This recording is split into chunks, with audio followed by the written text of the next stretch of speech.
Hey, what's going on? Welcome on into another edition of Lunch with Claibs and Joe right here on claibsonline.com, driven by Munganess St. Louis Acura, powered by Ameren, Illinois, and also sponsored by the Home Loan Expert. I am Joe Roderick, joined alongside by the host of the brand new Joe West podcast. He is Mike Claiborne. Claibs, what's going on? All is good, Joe. Just hanging out here in Kansas City, Cardinals and Royals later tonight.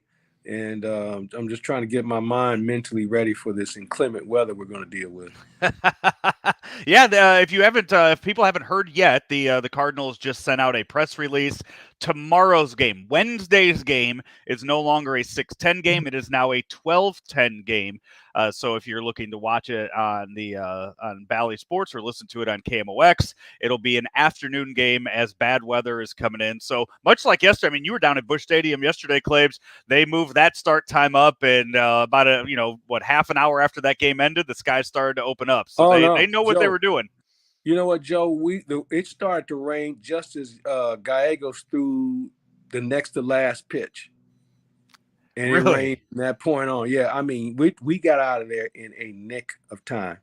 So hopefully we can do the same thing tomorrow, because the last thing we want to do is sit around here doing a rain delay, because apparently this rain is going to be here for a while. So we'll keep our fingers crossed. Yeah, then from there you're flying out to San Francisco for a weekend series. Yeah, and the weather's not going to be that dicey out. It's not going to be that good out there either. So it's May. It's May in San Francisco. I mean, I see true. You got your jacket on, so you're going to have that jacket out there too. So I got plenty of warm weather gear. Hey, I mentioned before we get into everything, Blues, Cardinals, everything, just want to remind people the Joe West podcast, it launched yesterday, launched on Monday. Claibs, you're the host of that. I'm producing that behind the scenes. We have more guests lined up that we're recording with this week. We already have 2 more shows already filed away for the next few weeks. I will tell you this, Claibs. I know you're not on social media much. You're on there for big games and stuff. So you're not doing the things I'm doing on there, but if you search the name Joe West and Joe West podcast and Twitter, it's pretty entertaining, the stuff that's popping up on there from the people that are looking forward to it to the stuff that you would expect. Well, and that's what makes this a fun deal, because everybody's got an opinion about Joe, and 98% of the people with an opinion don't even know him. Yeah. And I think that's something you could probably attest to. You're getting to know Joe, and he's been a great friend to me over the years, but he's got a lot to offer and a lot to say. And I want people to understand, this is not where Joe's going to tee off on what's wrong with this and who's a jerk, or we're just here to have a good time. So it's gotten off to a good start, and I'm looking forward to some of the other guests we have coming up. I'll tell people right now. I mean, we're sitting here. Just one name. Just one name. He's already talked about it. I will just say that one of the names that he has thrown out there is a name, and this just goes to show you what people think about Joe as the person. Hawk Harrelson is a name that he's thrown out there. And if you ever listened to Hawk Harrelson call a Joe West umpired game, you would think there's no way those two would ever talk anytime. No, Hawk Harrelson is on our guest list for the Joe West podcast. Looking forward to it. Yeah, we'll keep all the other ones under wraps. We'll keep some of those close to the chest on that. Hey, we usually start off this show talking Cardinal baseball, but it is hockey playoffs.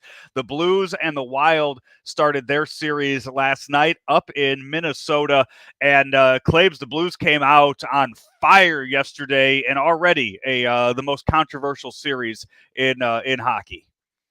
Well, I think this one, and I think the folks in Tampa probably didn't have a good night's sleep either, by the way they were handled by the Toronto Maple Leafs. I think all the games, though, from yesterday have people raising an eyebrow. I mean, you think about the Blues game, Boston gets waxed by Carolina, Toronto shuts out Tampa, and the Kings beat the Edmonton Oilers, and I think the hot seat is certainly nice and comfy for the Oilers right now, because they have to get out of the first round.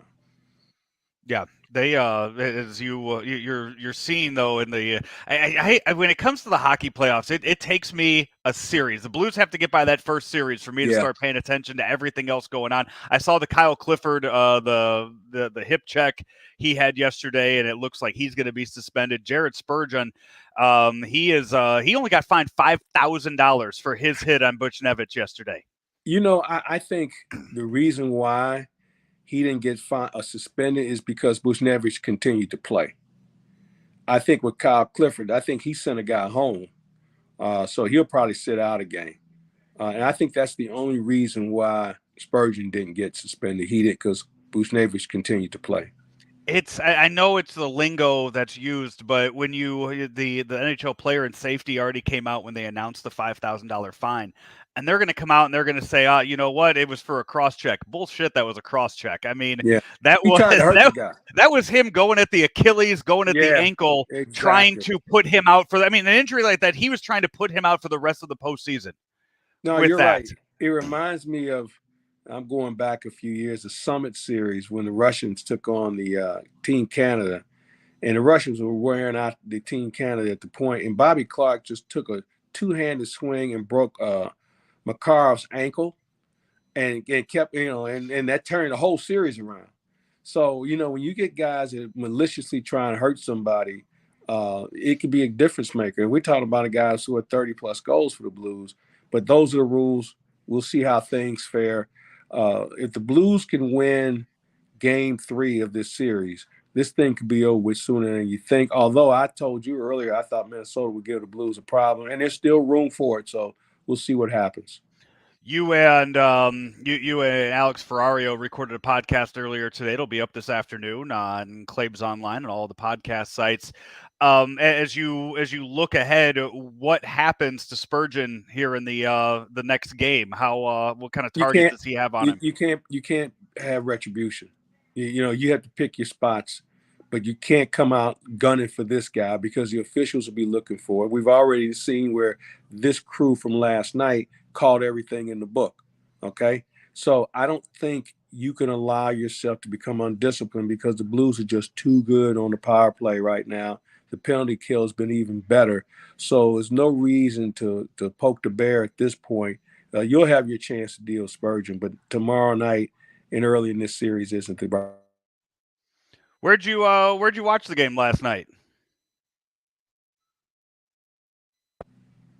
Still Claibs, there? you got me? Yeah, Yeah, you got me? you. Yeah. Okay, I was gonna say, where'd you watch the game last night? Capitol Grill. And by the way, Capitol Grill here is one of the best ones. We got a really good one in St. Louis. There's a great one in Palm Beach Gardens, but this one here, from top to bottom, is as good as you're going to find. How was the spinach there? Spinach was good. Spinach was good. And I kind of got off course. I had steak last night. I normally don't, but I said we'll try something different. So it was a good night. John and Ricky went, and we ran into some other Cardinal personnel there. So it was a good night. I saw Wainwright tweeting earlier. The team was kind of watching the game together last night. Wasn't sure if that was all you guys out there watching it, or if they chose to go somewhere else for that. They went somewhere else. Somewhere. So tonight, by the way, we'll just jumping right into the Cardinal stuff. As they win Sunday, they win Monday. They are getting back on track. What as you look at this offense this year, and we'll get into the pitching, we'll get into the roster and everything. The offense going on right now with the amount of guys hitting under 200, is it something to be concerned about 1 month into the season? No, I don't think so. I just think they need to have a little bit more consistency weather-wise and just get a better feel for what teams are trying to do to them, make the adjustment along the way. But, when you look back on previous years, the Cardinals have always somewhat got off to a slow start offensively. Although this year, and I think you indicated the amount of people hitting under 200 probably makes it a little bit more glaring. And I think I'd probably would be more in agreement with those who are concerned. But the fact is, we just saw most of these guys play and hit much better last year. And I think the one guy that you probably have a concern over would be DeYoung because he hasn't been effective for the last 3 years. And at some point, you're going to have to make some decisions on how long can you go with this. And you see, I mean, you saw the Mets the other day. They released Robinson Cano, who's owed Yeah. $44 million, and they said, you know what, we don't need that. We don't want that anymore. DeYoung's owed a lot less than that. Well, and you have to wonder what kind of guy Cano was in that clubhouse. And we kind of went through it last year with Matt Carpenter, where they weren't getting anything out of him. They owed him the money, and they thought maybe they'd catch lightning in a bottle. It didn't happen. But I think overall, you have to think about, was there a clubhouse influence there as well that you wanted to make sure that wasn't going to, make the room toxic. It's not like they had Babe Ruth Jr. in the minors ready to come up and take his place. So maybe there was some other factors, but I love the response Stephen Cohen gave when they were trying to explain to him, hey, we really probably ought to move on from this guy, but we're paying him 40-something million bucks. He said, we're making baseball decisions here. And, I guess when you have that kind of money, you can make those sort of claims. But, at the end of the day, you're seeing a lot of guys who've gotten off to slow starts, disappointing starts, whatever you want to call it. So I would give it at least another month. Yeah, you have DeYoung hitting now 138 on Yeah. the season. As this is something Rammer and I talked about yesterday on Daily Cards Live. We were kind of going over the way the lineup has been constructed. And you saw it on Sunday. You saw with Goldschmidt getting his day off on Sunday. You saw them go Edman, Bader, number 2, and then yesterday with Edman getting the day off, they went Bader, Goldschmidt. So that's 2 days in a row. Bader has been at the top of the order. Tyler O'Neill's another guy that's gotten off to a little bit of a slow start. Do you think we see tonight? Do you think we see it go Edman, Bader 1-2, and then Goldschmidt move down to that 3 spot? Good question. Good question. And just being around Ollie, he's not afraid to mix it up a little bit. And that's something that maybe you might see. I haven't looked at who they're throwing tonight, but it's one of those situations where you want to make sure that you shake it up just enough where you don't become complacent with inconsistency, if you know what I mean. So yeah, I wouldn't be surprised to see him do something along that line. Brad Keller starting tonight for the Royals. He's a pretty good pitcher, so they're going to have their hands full. And as I mentioned, with the weather and everything else, this is one of those times where it's not what I deem ideal. So, maybe you try it. And here's something else. And I don't know whether you had a chance. I was visiting with John Mozeliak on Sunday. He kind of indicated that, you know what, we may start moving some guys up. So what I think you might see a round robin of Nootbaar, Donovan, Nolan Gorman rotating, coming in and out of St. Louis, because they need a left-handed bat in the worst way in this lineup. And that way, all these guys get a taste. They can go back and get some more at bats. But if they're going to come up, they're going to have to play. The Nolan Gorman one, that's the loudest. Those are the loudest calls that you're hearing right now. Are fans wanting him? The press is asking the most questions about Nolan Gorman, who leads all of minor league baseball now with home runs, and where he's tied with Moises Gomez in Springfield. So as he continues to hit for power down in Memphis, yesterday the teams had to reduce their rosters from 28 to 26. So the Cardinals sent Packy Naughton back down to AAA, and they designated Aaron Brooks for assignment, which means they have an open spot on that 40-man roster. Nolan Gorman not yet on the 40-man roster. So it does slightly open up a door for Gorman to come up and make his major league debut here with the Cardinals now. Well, he wasn't with us last night.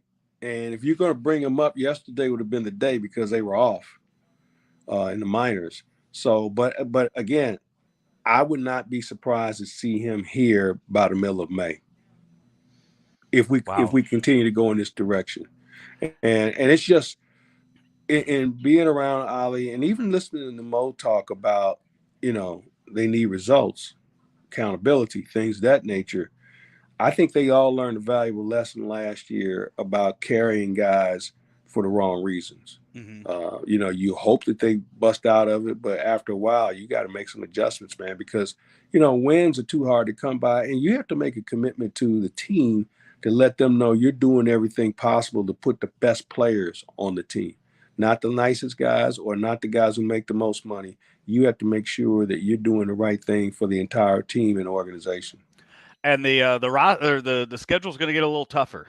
Too. Yeah. They played a lot of bad teams in April, but you got, the Mets just left town. You got the Giants coming up. You got a little more challenges coming up on that schedule than what you had in May. And you know what? You don't want to look back on it in August and September and say, You're right. maybe we should have won 2 more of those games. I agree wholeheartedly. You are spot on that because, I look at Cincinnati. They've got 3 wins, and one of them is against the Cardinals. Yeah. See, that's Rammer tries to give me shit all the time because when you go into a series like against the Reds, I go, you got to sweep. You got to sweep that series. That's not when you're trying to take 2. You're not trying to take 3 of 4 from the Diamondbacks. You want to take 4 of 4 when you have a team like the Diamondbacks. And losing 1 to the Reds this early in the season, no, that's not great. No, they're on pace for 25 wins this year. Yeah, they'll turn it around because you know what? They got a lot of guys hurt. They were dealing from a short deck anyway. But, because of the ballpark they play in, if they get some healthy guys back, they can swing the bat. Yeah. They Joey Votto tweeted last night. It looks like this is his last year. It looks like he's retiring after this year. Somebody had tweeted something about his numbers this year or something about him this year. And he says, well, you got 5 months left before you can, left of talking about me.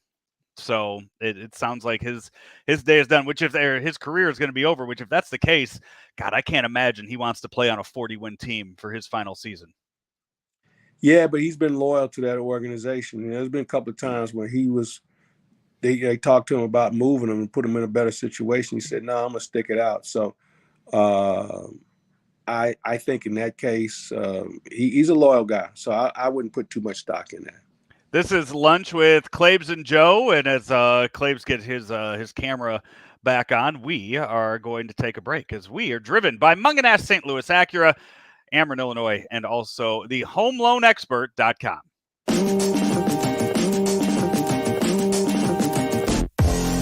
My name is Jeremy Seabury. I am one of the owners of Paw Patrol K9. Marcus Galmore, co-owner of Paw Patrol K9. What makes us different from other dog companies is there is no breed left behind. We stand by that 120%. We specialize in aggressive behavior modification. Good. We don't turn away. We bring them in for a free evaluation to see if we can help the dog. Here at Paw Patrol K9, we focus on the owners, educating the owners. How do I get this dog to give me the behaviors that I'm asking for without the treats? So that's when me and Marcus come in. We train the dog, so when you take the dog home, you don't need the treats. The dog is doing it because you're asking it to. After each training package, we go through a series of lessons. We keep going until the owner gets it. We make sure that they go over the beatings with their dog, and that dog is listening before they leave here, but also we follow up when they get home. Is your pup listening to you here? If it's not, we one phone call away, we'll make a trip. We got the Paw Patrol Mobile, where we go out to their homes and make sure their dog is okay.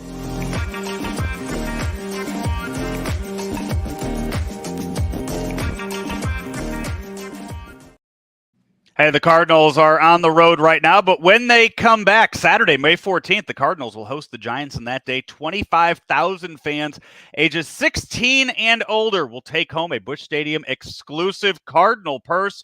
Navy handbag features a gold medal logo on the front, many upgraded components for tickets. For that, visit cardinal.com/promotion. Claibs, those purses are one of the most popular giveaways of the season. You walk through a stadium, you see all kinds of people, all kinds of women holding those purses from past years, and could make a great belated Mother's Day gift too. Well, I know Ricky Horton said he's giving his wife one.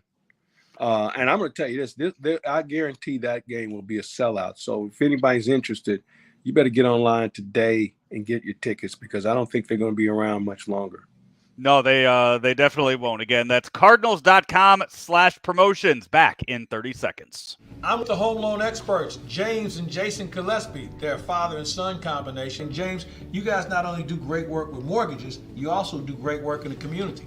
That is correct, Mike. We have several programs for the community where we're out helping the community as well. Isn't that right, Jayson? You're right, Dad.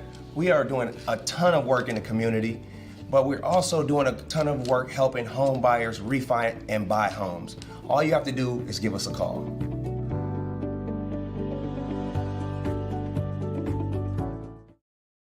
Back here at lunch with Claibs and Joe, powered by Ameren, Illinois, driven by Munganess St. Louis Acura, and also sponsored by the home loan expert. There you see the Gillespies in that last spot there. Claibs, let's talk a little NBA. Two-man game, by the way. Rammer and Rockio doing a great job throughout the NBA postseason. Breaking it all down for you as we are in round two. One game has been played in each of those series so far.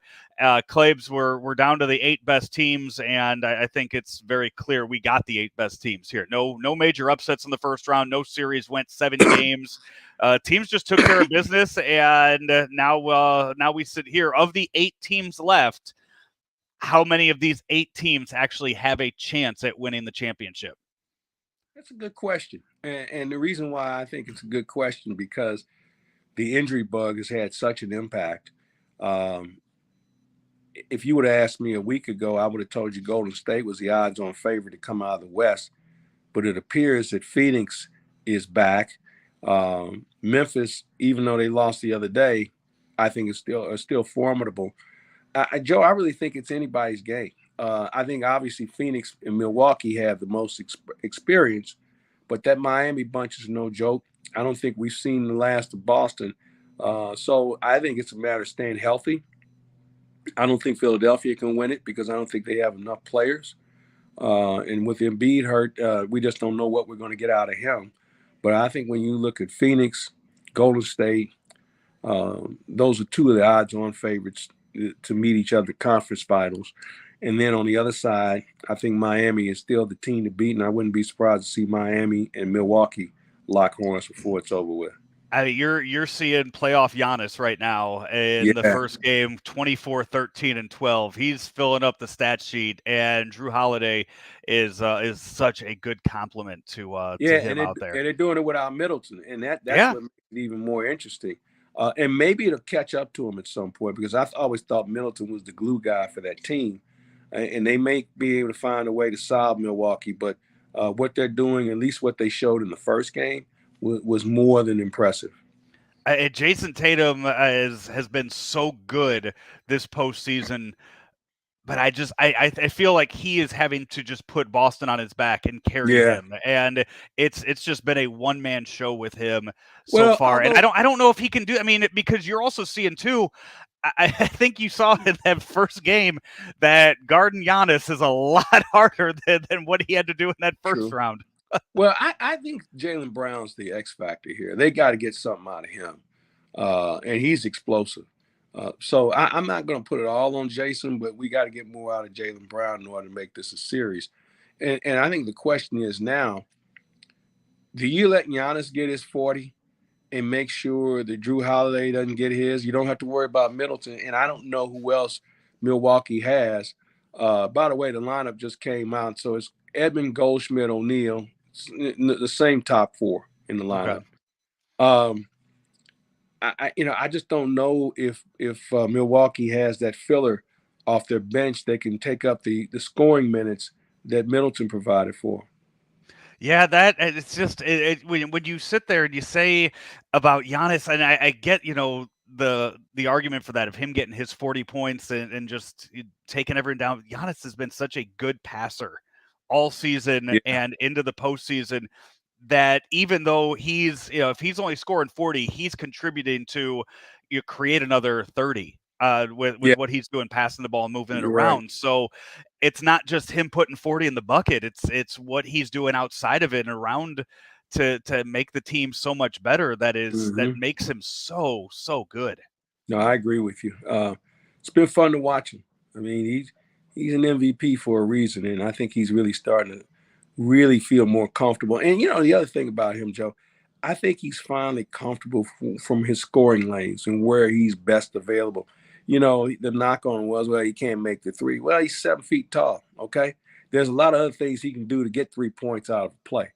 But he's found a really good swim lane to be in, and he's playing with such confidence. And really, he's become a really dynamic defender also. So a lot of good things that can be said. But again, you wonder with the loss of Middleton, will it catch up to him? Yeah, and the other series, you mentioned the Warriors being the favorites beforehand. How different that would have been if the Grizzlies would have been able to pull off that. The Grizzlies had every opportunity to beat them in game one, and they let it slip out of their hands. And here's where I think the difference is the experience that the Warriors have. And that might do Memphis in. If you recall, I mentioned during the season at the trade deadline, they needed to get a veteran in there with some real ring experience, and they didn't. And it might be the reason why they get vanquished in this series, because Golden State, man, they are a machine about how they get things done. And, they have so many guys to guard. You just can't take anybody for granted. yeah. So, two-man game. Check it out on the Claibs Online podcast pages. Bob Ramsey and Matt Rocchio bringing you that. Claibs, I know you got to get running, but I do want to talk. We are about the transfer portal. I want to talk about what's going on in college sports right now, that we are seeing just rampant right now with these kids transferring and the NIL money being thrown out there. We talked about it locally here with Yuri Collins. The past 2 weeks, with him announcing he was going into the transfer portal, the rumors of the $200,000 at Tennessee, then he ends up back in St. Louis, and you're seeing more and more of this around college basketball right now. That's where it is right now. It seems like college football is all set for the next season. College basketball is where it's going absolutely nuts right now. And Mark Emmert steps down, or will be stepping down here soon. Best news I've heard this year of the NCAA. It's, he had his entire tenure there as the president of the NCAA to make a plan to make this work. And then they just kind of were like, you know what, let's do it. And then now he runs away before actually fixing it and making it any better. Well, he could have fixed it 5 years ago. I mean, everybody 10 knew years this ago. was coming. Yeah. Everybody, when the O'Bannon case went to court, that should have told them, we better figure this thing out quick. And they didn't, and now they're paying for it. And I don't have any pity for them. It's unfortunate, because there are coaches now who now have to find themselves doing more than blow a whistle in practice and set up a game plan. You're recruiting 13 months a year now. The name and likeness thing is so murky that most schools don't want to touch it. So now they hire other companies to go in and handle it for them. At some point, there may be some tweaking to be done. I know in talking to Chris May recently, he thinks there's going to be some federal legislation coming down here soon that might be able to create a little bit more of a calm water. But I don't have any problems with these athletes getting what they can. The problem I do have is the instability it creates for the sport itself. The issue that I have with it right now is it came out. It's name, image, and likeness. And the argument we were hearing for all these years was, these kids, they should be able to go out and get paid. They should be able to go out and have endorsements. How many of these kids are going out and getting endorsements? This is just pay to play. That's all that we're seeing. No, you're right. You're absolutely right. If these kids if they were actually going there and representing a local company and in a commercial, or doing, give me an Instagram post wearing something from that company saying you're doing that. I mean, when it came out, you saw Ryan Kelly, the home loan expert. He went out and he found, it said, hey, athletes, you want me to endorse you?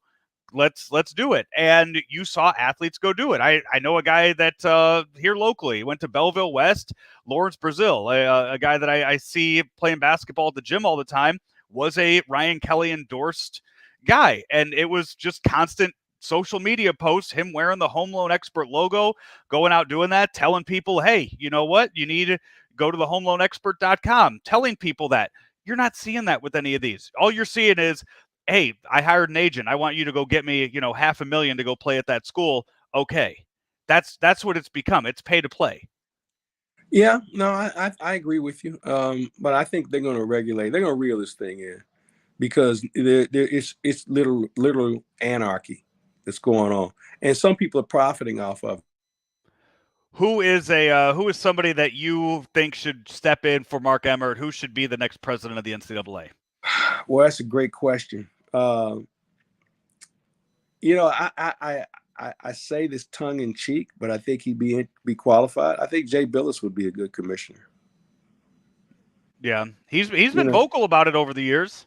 Yeah, I think he'd be good. I mean, he's got his finger on the pulse of sports as a broadcaster. He's an accomplished lawyer, and he's got vision. And I think we need to have somebody who gets it and understands not where we are, but where we're going. Yeah. So he would be an interesting candidate. There's going to be quite a few people that I think can do this, because if they don't have a competent person in there, the Power 5 conferences will be out of there in 3 to 5 years. Period. Yeah. They'll move on and start their own thing.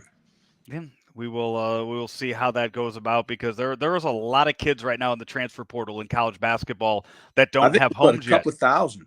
Yeah. Yeah. And that's a mess. Yeah, no, you're right. That is an absolute mess right now. Claibs, as we get ready to wrap things up here on the show today, also want to let people know, hey, you're on Cameo now. Flag Day is coming up in about 6 weeks. If you want to spend a couple bucks and have Mike Claiborne wish somebody in your family a happy Flag Day, you can do that now with Cameo. Now, we moved Flag Day back this year to the 4th of July, but as far as the baseball recognition is concerned, but we'll make some allowances there for as well. So yeah, I'm looking forward to doing it, having some fun with it, and we'll see where it takes us. I don't know if you've talked. I know Benji Molina is on Cameo as well, and I was talking to him about it the other day, and how much fun he has doing those cameos and sending shout outs out to well, for him it's Cardinal fans, and he gets a lot of Angels fans and Giants fans that are hitting him up for cameos. So I expect Cardinal Nation to really hit you up with some of those requests. I will serve if called upon. Hey, Mike, you are on your way to the ballpark now after a quick stop at Best Buy, and then off to San Francisco.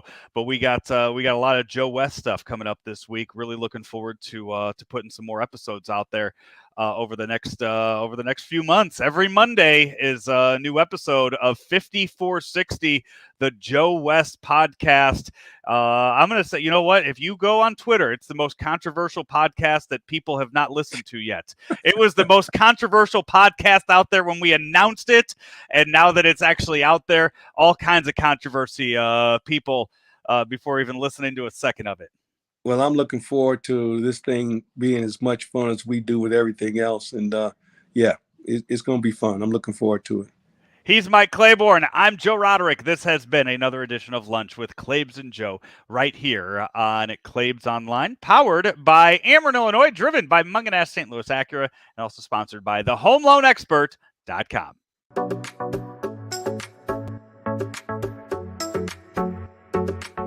The pandemic has been the ultimate game changer for many companies, and Ameren, Illinois is no exception. President and Chairman Richard Mark tells us how they've worked with their customers who may have been harshly impacted by COVID. The pandemic has really caused some unprecedented changes and challenges for all industries. And, for us, since we provide that vital service, we understand customers have to have it. And so with the pandemic, many people were out of work, didn't know when they were going back to work. So some of the things that we tried to do was say, how do we help those customers along? How do we provide some money to make it available if they couldn't pay their bill? How could we maybe suspend late fees and late payments and those types of things? So what we try to do is work with our customers. We provided last year over $26 million in billing assistance for customers to help. And basically, if the customers couldn't pay, we didn't cut anyone off and tried to just understand what was going on in the communities. And I think that's really the real core and the basis of what we try to do.